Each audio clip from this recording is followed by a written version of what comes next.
My name is Melody Walker, and I'm from Whittier, Alaska. Before I continue, please like and subscribe. I was from the tiniest town, and my house was even further away, tucked between these frosted mountains. And I loved to play or roll in the snow, but what I loved most was whenever we had to go into town. The people bustling from shop to shop, the cars whooshing by, and the laughter all around. And when I saw kids, I knew I had to be friends with them. If only I could stay in town a little longer. By the time I turned 6, my parents had started homeschooling me. It was fun in the beginning. I could go to class in my pajamas, I could turn in homework late by batting my eyes, and our cafeteria was open 24/7. If I ate 2 cookies and then I'm gonna eat 2 more cookies? That's too many cookies. But when I would watch TV or a movie, well, school looked totally different. I had no desk, no detention, and of course, no dances. I complained sometimes to my parents, so they did everything they could to cheer me up. We would play hide and seek or a game of chicken, a modern family one, or become anchors of our own imaginary show. My dad even tried to teach me to waltz, but I only crashed into 1 or 2 vases. Still, it felt like maybe I was missing something. Like I had no one to give my friendship bracelet to or ask me to the prom. And when I was 15, my life took a sudden turn. My dad got a promotion, so we were moving to the city. And I was ecstatic. I can finally have friends and maybe a boyfriend like MSA. But it wasn't that easy. I wish there was a handbook for high school. I had so many questions. How do you get in line for lunch when the crowd never ends? And where do you sit in class? Why do all these kids leave that wobbly chair for me that keeps bumping me in the back? Soon, I felt like I wasn't fitting in, but I wasn't a quitter. So I remembered how kids would act on TV shows or movies, and I tried the same with Amy, who was sitting next to me. What are you doing? Oh, you gave the right answer, so I thought I'd... No, we don't high five. What are you, 10? And it got me. Alone during lunches, alone during class, and alone during dances. Maybe I wasn't cool, but maybe if I was smart, I would finally make some friends. So I posted my tests with an A+ on my locker and on my Instagram stories. Neither worked. And then I did something I shouldn't have. Mrs. Smith, didn't you want to pass out that quiz before class was over? You can guess what's next. But at least my teachers liked me. They knew I tried hard, maybe too hard, and word got around to the principal. He tracked me down one day and asked me to join the school's newspaper. You're pretty good at academics and writing, and the paper needs some help. And it was a ton of fun. It helped the day fly by, and I ended up hearing the gossip from everyone. I heard where to get the best spray tan, which corner of the library was best for, you know, and that Jessica P. stole Jessica's R's homecoming crown and wouldn't give it back. By the time I was 17, I was writing full articles and editorials in my free time. I also got to interview school hotshots, the big leagues, like cheerleaders and athletes. And finally, I was assigned to talk to Ryan, the captain of the hockey team, with a killer smile. So Ryan, how do you deal with the team pressure? Lonely? I'm feeling lonely, lonely. Stop glancing and tell me, hold me, hold me. I totally blurted it out. I slapped my hand over my mouth. As my face burned red hot, I immediately regretted serenading him. Ryan laughed, and I turned to hide my embarrassment, but my feet twisted over each other, and I fell back on Ryan. Whoa, you have a lot of school spirit. Are you okay? Oh, yeah. Oh, Melody, be professional. I took a deep breath and tried to recover. Are you excited for next week's date? Game? Next week's game? We're pumped, and I like a good date. Game. That smile again. I felt like I'd melted into a puddle. From that day on, everything changed, and my heart fluttered whenever he was even in the same room as me. And once, when I was in the cafeteria trying to merge into the lunch line with no luck, I was about to give up when a hand tapped me on the shoulder. You can stand in line with me. I spun around to make sure he was talking to the right person. Yes, you. Everyone gets feral at lunchtime.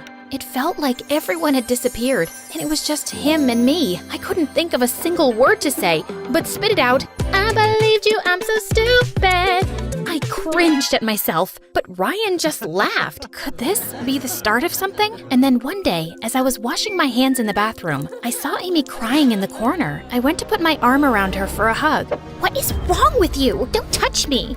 I'm sorry, you looked so sad. Amy rushed out of the bathroom and ran into the principal. It is way past the bell. Where's your hall pass?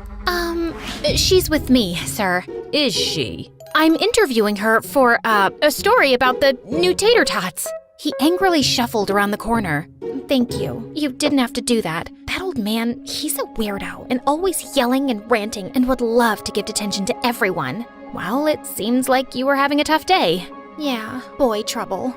Amy invited me to sit at her table for lunch. This was what I needed. I had a group of girls to hang out with every day, gossip about boys, or just share fries. Amy was cool. She gave me advice on how to wear my hair and which season my colors were in. We even worked on a history project together. I helped Amy get an A, and she helped me get out of that wobbly seat in the back of the classroom. And one day at lunch, everyone was buzzing about a party.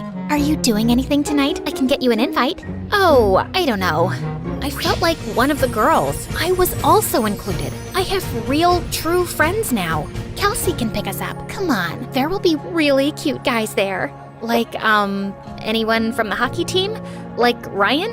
Of course, he wouldn't miss it. My first real party, and I had nothing to wear. I dug through my clothes like I had made mountains of rejected outfits until I found the perfect one. As snow lightly fell, Amy's friend Kelsey pulled up with Amy in her car with her two other friends, Allie and Emma. We drove to the house on the very top of a hill. The music was bumping and we could hear laughter. In the cafe, Amy and her friends pulled me into the dancing. Even though I couldn't dance to save my life, I felt at ease in my little friend circle. After a while, I cut my way out of dancing to look around for Ryan, but he was nowhere, so I joined others around the pool table. Do you play? It was Ryan.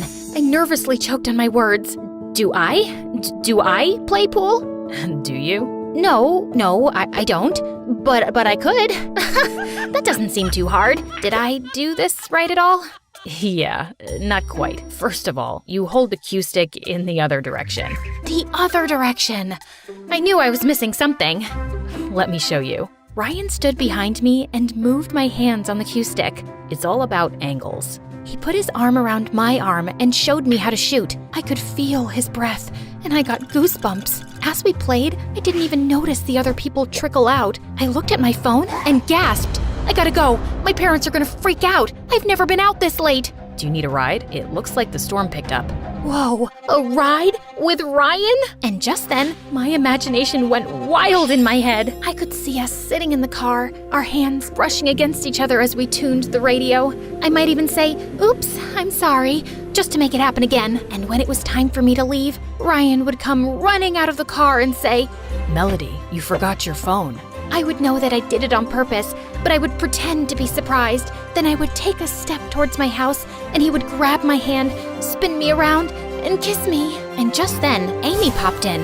No, Ryan, she's getting a ride with me and Kelsey. She doesn't need your stupid truck. Okay, no problem. Thought I'd offer. See you later, Melody. Amy crushed my dreams badly, and with a heavy heart, I waved goodbye to him. Don't get your hopes up. He's a massive flirt. I think Kelsey is in her car. We walked outside, and all the other cars were gone, including Kelsey's. Where are you? I don't have any service.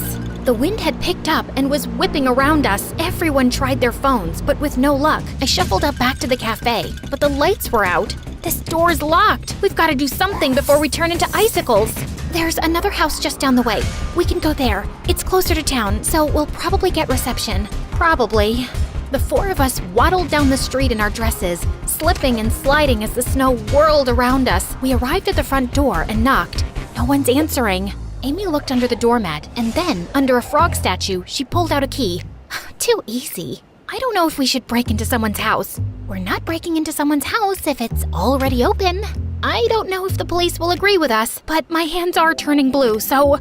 We crept into the house. It was small and creaky and smelled like an old wet towel. Let's see if they have chips. I walked past the mantel and looked at the owner's photos. The face looked familiar, but I couldn't place it. I could hear whimpering noises coming from the basement. You guys, you hear that? I opened the basement door, slowly made my way down, and found crates and crates of puppies. But they looked hungry, and I could feel that I would be their next meal. The basement door slammed shut. I ran up to the door, but it was locked. Amy? Ellie? Emma? Hello? I pushed as hard as I could, but the knob wouldn't budge. I was left alone for hours, out in the rural parts when there wasn't any cell service. I was so scared, but somehow I gathered myself, and I remembered there was one number that could get through.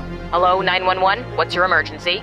I'm locked in a basement and I can't get out. A door slammed and I knew the owner of the house must be back. A bad feeling crept into my stomach. Whoever keeps dogs like this in their basement must be dangerous and crazy. I needed to get out of here pronto. What is your address? Up on a hill? I had no idea where I was. I could hear a man's footsteps upstairs, and the puppy started barking like crazy. I think I'm on a pine hill or a peanut hill. Something with a P, that's for sure. I picked up a crowbar just in case I needed a weapon to defend myself. The door swung open. Melody? Ryan, what are you doing here? I was worried about you, and when I didn't reach you, I called Amy. She told me that she left when she'd been waiting for you around here but couldn't find you. So I came here, and then I spotted your scarf. Yeah, but she was here. Anyway, I've been trying to call for help, but I don't even know where I am. Ryan took the phone. Hi, 1430 Pepper Lane. Pepper! I was close. What are all these puppies? Some shady person may definitely be selling them illegally. Another thud exploded upstairs, and a shadow appeared. Principal Crabapple? What are you kids doing here? Breaking and entering is a crime, don't you know? I'm sorry. I got trapped here when I was looking for help. Please let us go. It's all a misunderstanding. And we don't know anything about the puppy mill, and we will never speak about this to anyone. The principal's eyes darted around the room, crazy and frantic. I can't trust you. You won't be getting my secret. He lunged at me, and I threw the crowbar at him, and it landed on his foot. He started hopping like mad. Go, run. I ran up the basement stairs with Ryan right behind me. We sprinted out the door, and I paused to catch my breath. My teeth were chattering. Here. But then he hobbled out of his house. Get back here. We gotta go. How far can we go on the ice? Just then, police cars squealed onto the property. Ryan put his arms around me as the police handcuffed Mr. Crabapple. We're gonna be okay, Melody. Everything was fine, and the police did their investigation. And at school, Amy avoided me like the plague for a week, then finally came to apologize for what happened. You could have gotten me into real trouble by telling the police about me, but you didn't. Why, Amy? Why did you do this? The thing is, Ryan and I used to date, but I wasn't over him at all. And then I saw him scribbling your name and poring over your newspaper articles, and it just drove me mad. So, you took me there on purpose? No, I had no idea about that eerie house, but I could have helped you out of the basement when I left you there on purpose, so that you would know that it wasn't your place to just take him. I thought it wasn't over between us, but it is, and I realized he only likes you a lot. I wish you would forgive me and we could still be friends. I have forgiven you, but I'm not sure about being friends again. Well, I volunteered at the shelter to help place every last puppy. I also wrote a gripping story for the newspaper about our ex-principal. It was the talk of the town, and I got famous too, only because I stayed true to who I was, even if it made me different from everyone else. Oh, and me and Ryan, we're still going strong. I can beat him at pool now, and we recently went out on a date with our cutie.